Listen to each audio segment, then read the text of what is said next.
Not your average tabletop. Woohoo! Welcome to Not Your Average Tabletop. I'm Zach. And I'm Mac. And today we're kind of recapping our A to Z alphabet soup challenge. If you've been sticking with us through all the different videos, we played through our entire collection, A to Z pretty much. Kind of went forward a few letters and stuff, kind of counted that as well.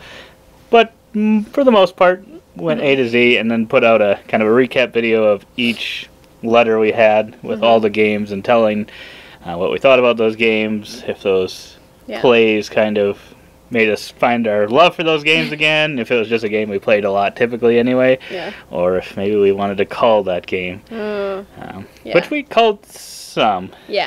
But I can't believe it's already been a year. I mean, we started with this lofty idea of playing through the collection in 2022, and I was like, we are never going to get, I mean, it started like, oh yeah, that's a great idea, we should do that, and then we got like 1 month in, and I was like, we are never going to get this done, like, it's not happening.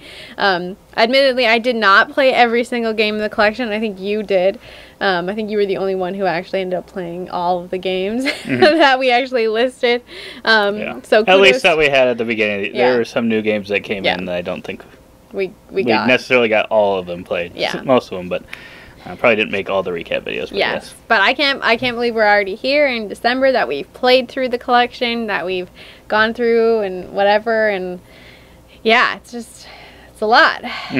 Because I think one of the biggest reasons, at least I wanted to do it, was to get back to some of those games that we hadn't played for some possibly years, year to years. Like, it seems like our collection built, like, exponentially. Like, we were in an apartment back in, like, 2018-19, and we just had our board games kind of piled up on a shelf, like, this in a stack, you know?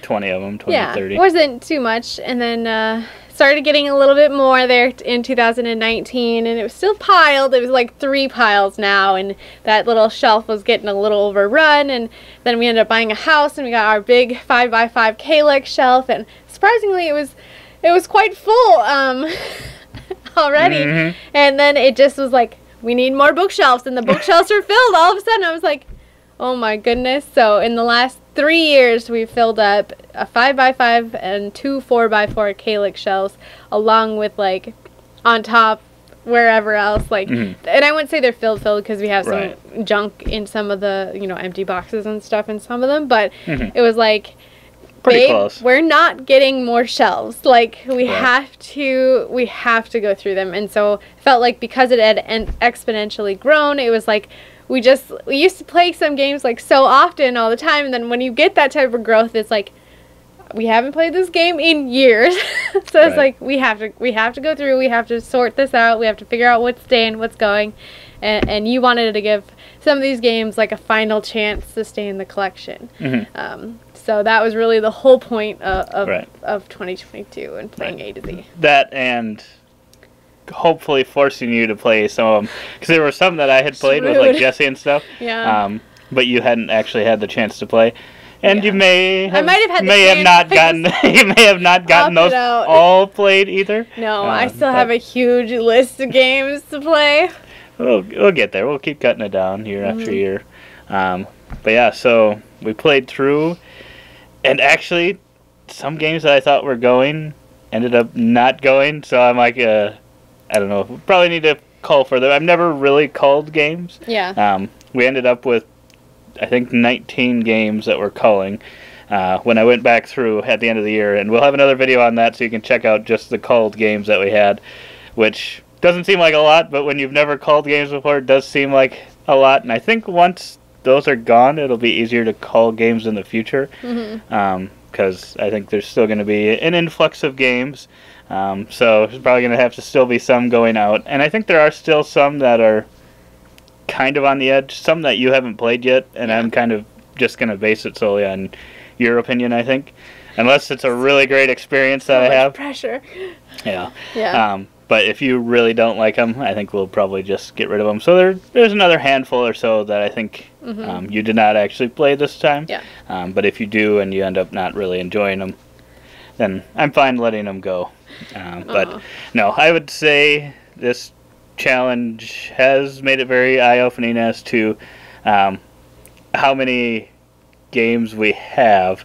Because getting through them, and that's just saying playing each one once. We were able to play other games and stuff too, so it's not like we only played each game once and played no other games the whole year, but it was quite the challenge. So once you get up to... It was very restrictive. Like, we did play certain games a couple of times. I pushed Red Rising multiple times, but it did definitely feel daunting after a while, and it was like, we cannot play anything that is not within the prescribed letters that we are supposed to be playing right now. Don't take it off the shelf unless it's in P, Q, R, or S.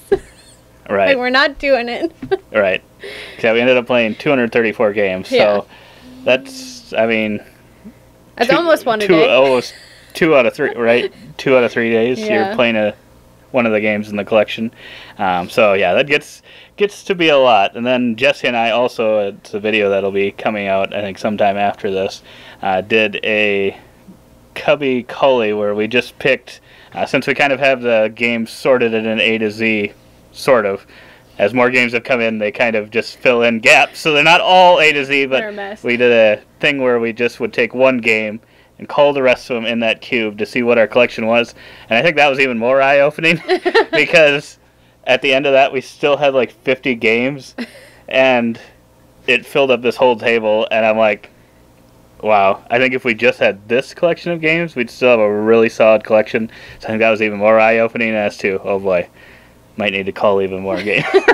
Well, you just but it's a start. I feel like, so like I'm a bookie, and so like there's a joke that it's like buying books and reading books are two different hobbies, and I feel like that's what it is for you. Buying board games and playing board games are two different hobbies for you. Like, it's so much fun for you, I think, to buy games, to look at them, to like see what's out there, try it out, get the big stuff, and then it's another whole thing to play them. So I feel like it's definitely a hobby for you just to buy them. I would agree. But I think I enjoy playing them too. I mean, think that both those hobbies are. But I think both of them. But yes, I think the buying is fun too. If it wasn't fun, you wouldn't buy as many as you do. That is true. But yeah, I think this is a solid challenge if you feel like you have too many games, because I think it just goes to show you how much effort it takes to play every game at least once in 1 year, and what else you actually get to play. Like, are you able to play your favorite games still, in that case, multiple times as well? I think it kind of just depends on your schedule, how often you get together to play games. Maybe you're playing games every night, or have a game group that you get together multiple times a week and play multiple games. If that's the case, maybe it's totally fine. Well, we don't even. And I don't think it's a bad thing to have. Or like outside hobbies. So like it was a struggle. Right. So yeah, I'm just imagining if you have more things going on in your life, it would be even more difficult to do that. But I don't think it's a bad thing either to have games if you really do like them. But I think this just makes it easy to see those games that you really like. When you're on a certain letter and you're like, okay, and we're not playing that game yet. We're not playing that game yet, because you really know that. Okay, well, see, I think what was tough, and like you said, it seemed like we weren't getting anywhere right away. Is A, B, C, and D were like some of our biggest, or A, B, and C at least. Yeah. Were some of our biggest letters, and it took us until like February, March to get through all of them. C was our most populous letter with like 30-some or 40-some games, and it's like, once you get into there, you're like, this is like the 35th C game that I would want to play.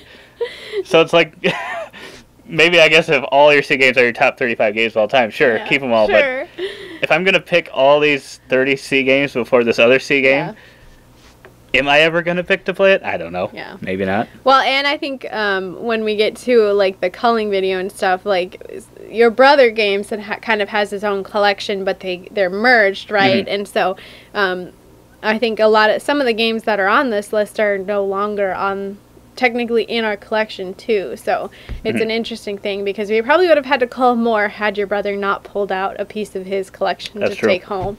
So that's true.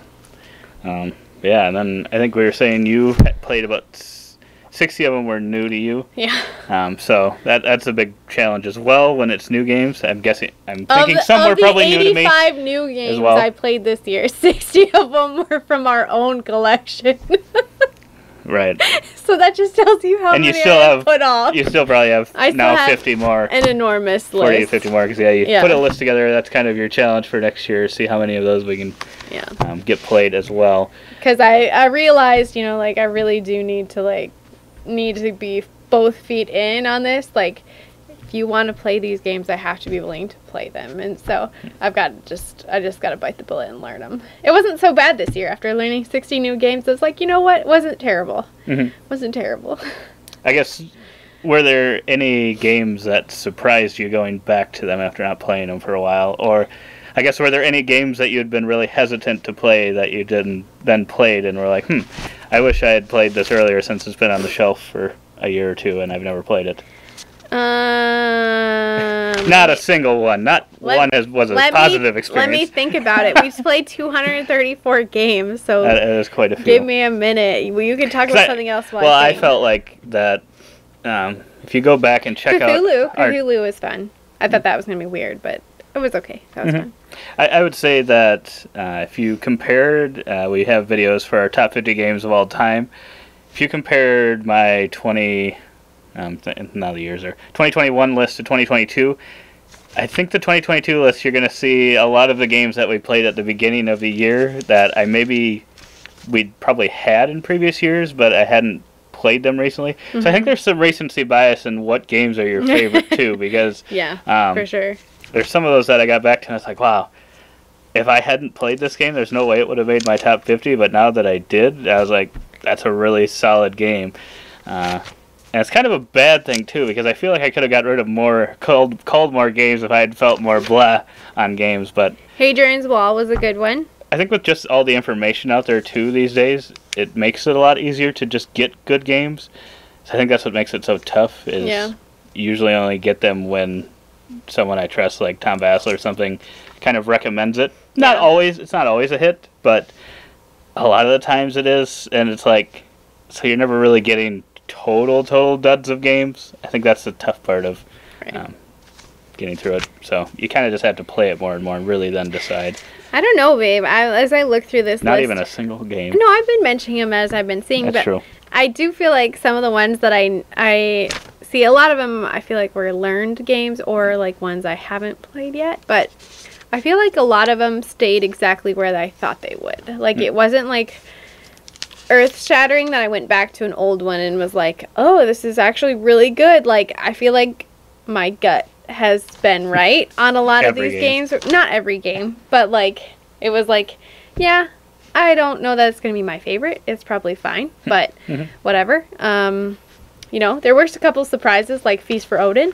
That was one I learned this year, and I was like, this is enormous. I'm terrified of learning it. But it came out really well, so. Otherwise, I think that was kind of our whole challenge. We got through it. Yeah. I don't know. Did we learn anything else from it? Just learn that maybe cull the collection down a little bit. Realize how many games it really is, how much effort it takes to play all of them. Yeah. Really figuring out what your favorite games are. Yeah. I think it's so hard because we have games that I like over here and we have games that Zach likes over here, and there's just a teeny bit of overlap in the middle, and so I think that's the main struggle we have, and it makes me feel really guilty because no one really wants to play some of these games with you that are like games that you like or whatever, and so it's kind of disappointing because it's something you really were hoping for, and then it's like, no one likes them, so then I'm like, I feel bad because I feel like I hold too much weight in that, but pretty soon the collection's just going to be games I like, because that's what's going to happen. I like them too. Not as much as me, some of them. Red Rising. I like Red Rising. Yeah, you don't want to play it 85 times again, though. Probably not in 1 year, but my bad. Maybe. We'll see. I don't know. I thought it was a great thing. I do wonder, I'm like, how often should we do this, honestly? Because I still think some of these games, even though they're not being called, are not going to get to the table until we do another A to Z. Right. Yeah. I don't know if we have to do an A to Z, but could do just a 6-month check-in on calling, like every few months, or it doesn't even have to be 6, every 3 months kind of check, have I had any interest in playing these games? Or maybe keep a list of 20 that are on the cut line. And then be like, have I thought of any of these 20 since this last time that I wrote this list? Yeah. No, I've not even once considered playing any of these. Maybe they should be called, or something like that. But that's for another video. Yeah. But yeah, in the comments below, let us know if you've ever done a challenge of playing through your entire collection and seeing if you wanted to call games, or if you found that, wow, I really like this game and need to get it to the table more. Or if you found out anything else through doing a challenge like that. There certainly were games that I learned this year and I have liked a lot ever since, like Aquatica, or ones that stick with you. So, but I'm excited too to be able to get back to some games we haven't played since February of last year, like Council of 4, or you know. So, it was definitely an interesting year in board gaming for us. Yeah, we'll see what we do. I don't really have much of a challenge thought up for this next year, so I think the challenge is going to be getting Michaela to play all the ones that she hasn't, and that alone is a challenge that list enough. you've got there is going to be tough. I'm really. I can already see it. I know. It's really bad. But I'm like, you know what? Just a few of them. It should balance out, like, games you want to play with games that I want to play, and, like, give us something to shoot for, maybe. Without having to do a 10 by 10 or something. I would agree. But I think I preferred this challenge over a 10 by 10 challenge. Yeah. Just because it's like you get more variety. 1. 30 by 1, 200 by 1. It's getting close to 200. No, just kidding. Yeah, but otherwise we hope to see you on some of those other videos, a call video, or go back and check out all of our recaps of our different letters. There's not 26 videos, because some of them aren't that big. We do not have letters in all. So we saved you a few clicks. There you go. But C is divided into 2 videos because it's so large. Okay. So that one will have 2. Sure. But you can go back and check that. There should be the playlist below, so you can see which ones are there, and let us know what your favorite games are in each letter that you have. So otherwise, we hope to see you on those videos, and as always, don't forget to keep on nibbling on our content.